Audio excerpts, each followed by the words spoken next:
inlay cutting boards without a CNC or laser cutter.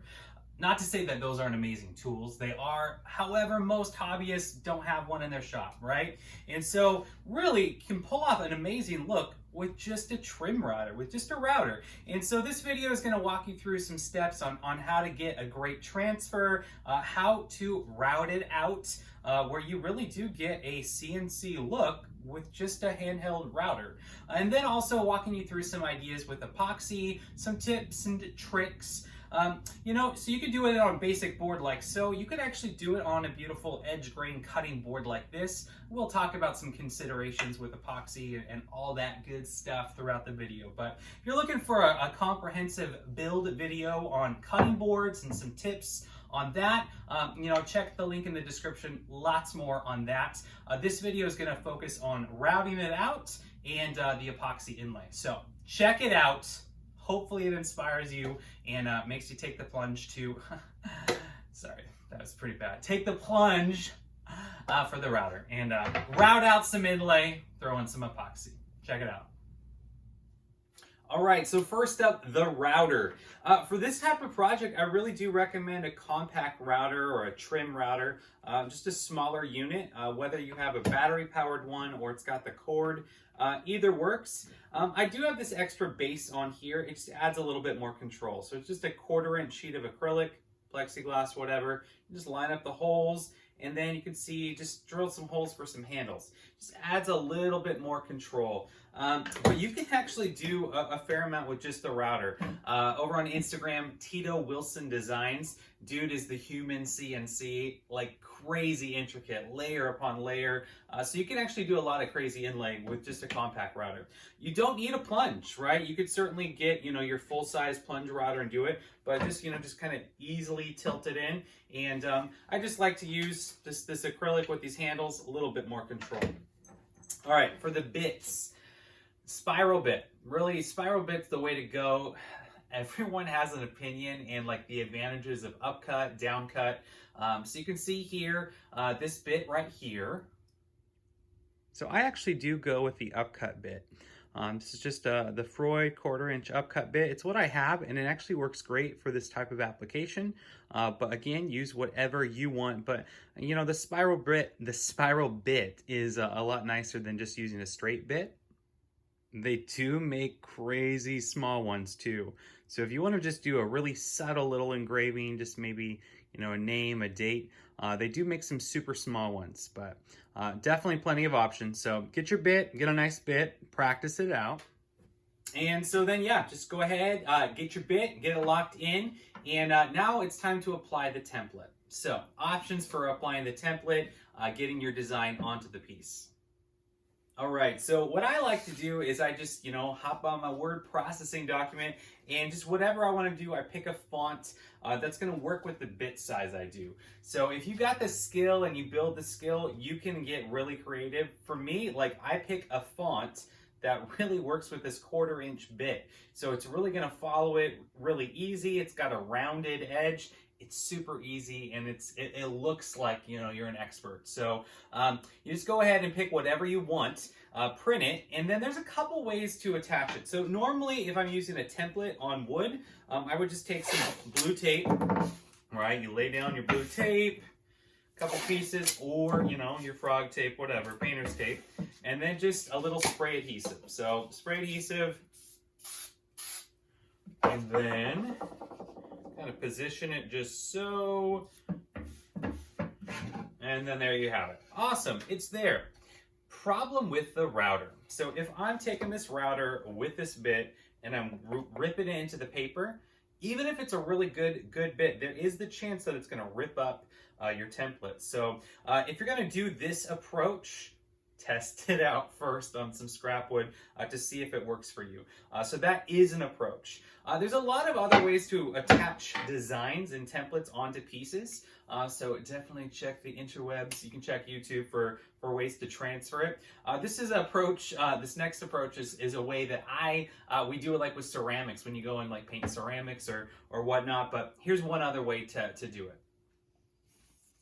All right, so the other way is you just take the same template, flip it on over, right? And so you just take any pencil. Just want to get the graphite down. And this is going to transfer on over to your piece. Now, if you're using a really dark wood, you know, like some, you know, walnut or whatnot, this pencil mark might not transfer. There's other ways to do this. It's just one quick approach. So, you know, you want to do probably a little bit better job, but then you just position it where you want it. So I'm going to bring it back a bit just for my corners, and then just tape it down so it doesn't move around. And that's good enough. And then you want to have a sharp pencil. So at this point, you know, really a sharp tip. I'm just going to trace the outline. Now, if you push down hard enough, you're actually going to leave, you know, some indentations down below. Again, plenty of ways to do this. This is just how I do it usually. And so you just kind of get the shape, and then if you want to fill it in, you can, but you're just trying to get that outline. And oh my gosh, you can't see that at all. But you can kind of see it's more of an indentation. So in this situation, in this application, you know, you can't really even see the transfer. And so once I make my indentations and I see it, then I just darken it up, right? And so it kind of gives me, right, it depends on your wood. This isn't a super, super hard wood. But you just kind of transfer it on over. It's the best example, right? And you just get a feel for the letter, right? And so again, I pick a font that's pretty forgiving. This font, it's just round. Again, it's about 1/4 inch, right? So the letter is about 1/4 inch. So I'm just going to plunge it in here and just work my way around. So if I don't have my pencil mark perfect, I just picked a font that worked with this round bit. So there you go. All right, so going ahead and finishing off this template here, really there's so many ways of doing this. This is just one approach. You're just trying to get the lines on. I mean, if you've got the skills, freehand it, but it's kind of fun to be able to use fonts and get a little bit more creative with this approach. Okay, so I'm going to start off using the one with the spray adhesive and the blue tape, just to show you what that kind of looks like. It really does work well. The problem is you can kind of lose the line, and so as it tears up that paper, you can't get it as clean, and so it can work, again, depending on your bit and your skill. So definitely test this out first if you're going to try this approach. One nice thing about the blue tape is it makes a cleaner cut, but ultimately you're going to be sanding off that top part anyway, and so even though I am using an upcut bit, there's not too much tear out. You know, a downcut bit would probably have less, but again, all the possibilities, all the variables, but it works well, right? But really just going straight onto the wood. So the pencil mark straight onto the wood. Here you can kind of see this is relatively real time. It'll get sped up a bit, but you can see how you're just taking your time, nice and slow. This wider base, not just the handles help for sure, but having a wider base just gives way more control. This particular router, it's kind of annoying with the turn off. The power button, so wherever you're at, be mindful of it. Again, test this out on a practice piece and just kind of get a feel for it. But you can really see how that 1/4 inch bit, it just follows the line, and really, as long as you follow the line and have a steady hand, it really works well. So experiment with all of the fonts and all the things and have fun with it, but just nice and easy. I'm not going super deep here. I'm going maybe 3/16 of an inch deep. I don't need it to go super deep. And here you can see a little bit sped up, you know, just batching out a bunch. So really you can batch out quite a few pieces using this approach. Just have a good clamping setup. This Armor tool bench with these inline clamps are amazing. Just makes it really nice for that quick change. This wide base is really nice for engraving. However, it kind of gets in the way. So make sure it's secured and clamped, and just take your time and get it all routed out, and voila. So they look amazing, right? And as is, you don't even need epoxy really at this point. They're pretty, they're beautiful, but they are ready for epoxy. Next step. All right, well, you got it all cleaned out, routed out. You really just want to make sure you clean it out. You don't want any fibers sticking up. Again, you're going to surface off a layer, but you really, especially in that first eighth of an inch. Don't want anything protruding that would show up. All right, so for epoxy, I just use Total Boat. I use 2-to-1. It's pretty straightforward. Whatever epoxy you want, it really doesn't matter. This just cures, you know, within a day. Plenty of pigments to choose from, all the colors. For the epoxy with this, I do recommend you make it more opaque. You don't want it super transparent. Again, I mean, you can if you want to, but again, if you have any of those particles, you don't want to have to sand all these intricate little holes. And so if you make it a little transparent, it just might not look how you want. So like with anything, test it out. But I highly recommend the use of dental syringes. These are amazing. Link all the stuff, you know, in the description, but this gives you a lot more control. You can get it right where you want it. Can maximize your epoxy. Less mess, less sanding, less surfacing. So let's get our epoxy on.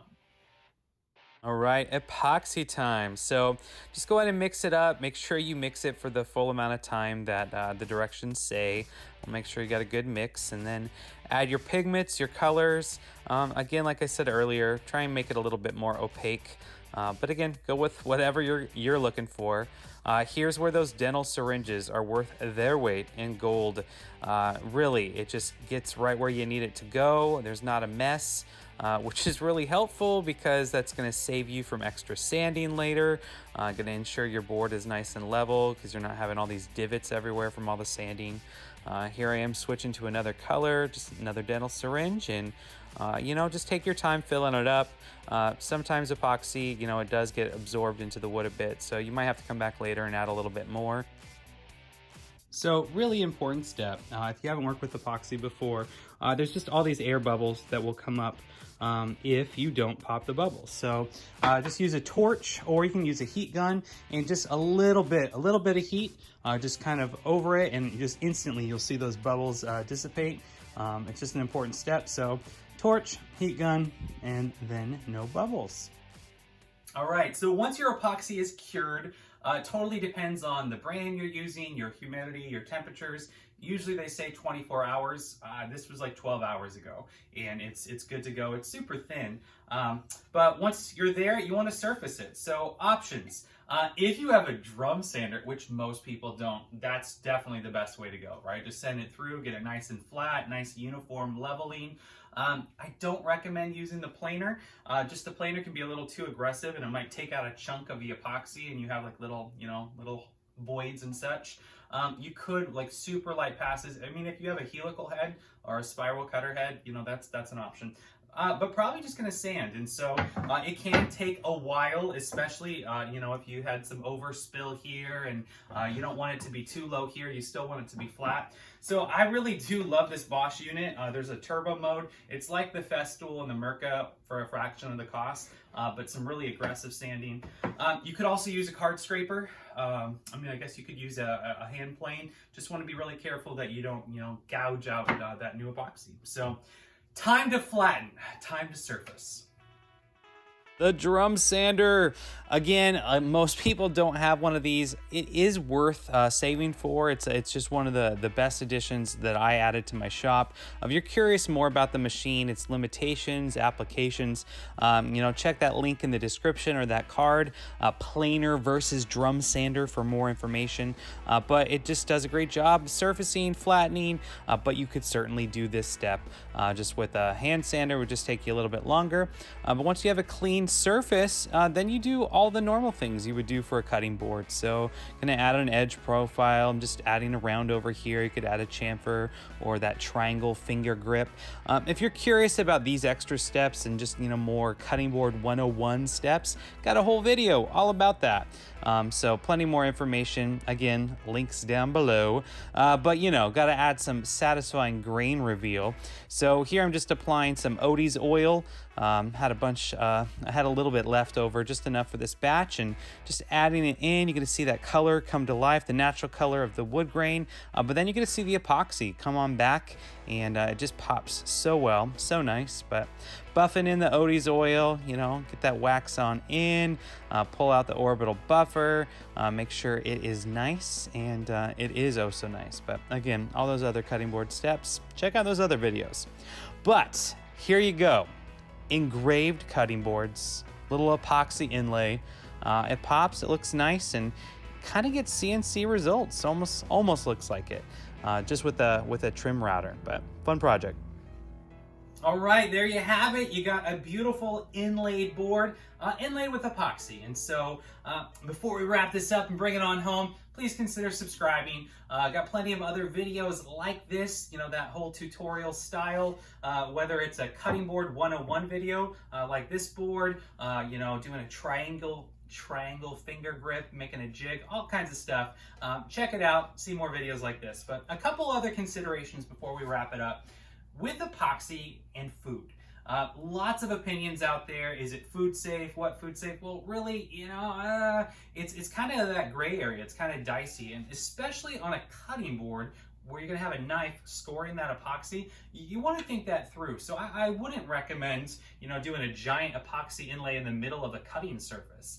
Off to the side, being mindful of that. I personally feel it's fine, but you do want to take that into consideration, especially if you're going to sell it, whole liability, all that kind of stuff. That's why a lot of times, especially with cutting boards, if there's any kind of inlay for a cutting board, it's usually wood. And for that, you really do want a CNC. It's a little tricky to do that just by hand. But for, a board like so, a charcuterie board, a small board, I think this is a great option. And what's great about this style is you have the inlay on this side, and you just flip it on over and you can cut away, not worry at all. But something to consider. But it's fun. Hopefully it inspires you and you want to explore plenty of other bits out there. I just showed a really basic bit that most people have in their shop, or a really affordable one. But there's some really cool engraving bits, all sorts of stuff. Definitely explore all the possibilities. So take care, make some sawdust, and I'll catch you next time.